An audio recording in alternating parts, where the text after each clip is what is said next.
Bible is the best-selling book of all time. It's been beloved, banned, translated, feared, argued over, abused, died for, and above all, treasured. But how did this set of books, written in different languages by dozens of authors across thousands of years, get copied, canonized, and translated to become the Bible we know today? In this video series, we're going to explore the amazing history of history's most amazing book.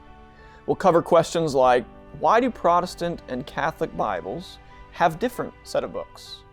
And were those books chosen by a closed council of power-hungry bishops? Was the Bible copied like the telephone game, or were Jewish scribes so careful that they destroyed their manuscripts and started over after making a single mistake? Is the real meaning lost under the cover of so much translation? We'll answer these questions and more as we trace the incredible and sometimes surprising story of the Bible in 4 separate sessions. We'll meet unsung heroes and the opponents they faced in bringing the Bible to God's people.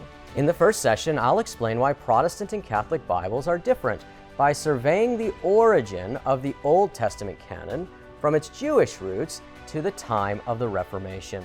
In the second session, I'll introduce the rich history of the English Bible and explain why there are so many choices today in English Bibles. After this, we'll step back and show how scholars determine which Hebrew and Greek text to translate from. In the third session, I'll consider the Hebrew text of the Old Testament from before the Dead Sea Scrolls, all the way to the medieval Jewish manuscripts that undergird our modern translations.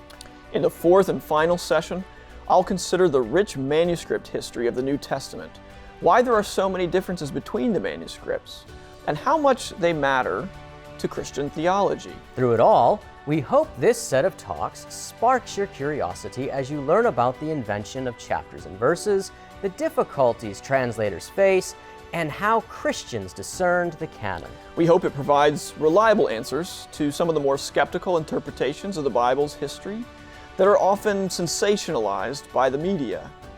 And if you've got honest questions about how we got the Bible, but you aren't sure what to believe, these videos are for you too. Above all, we hope it inspires you to love the Bible like a little Welsh girl named Mary Jones. You see, over 250 years ago, Mary wanted a Bible of her own. But in those days, Welsh Bibles were too scarce, and she was too poor to afford one. After 6 years of saving her money, though, she set out barefoot on a 25-mile trek across the Welsh countryside and was able to buy her very own Bible. And today, Mary Jones is remembered through the legacy of the Bible Society her story inspired.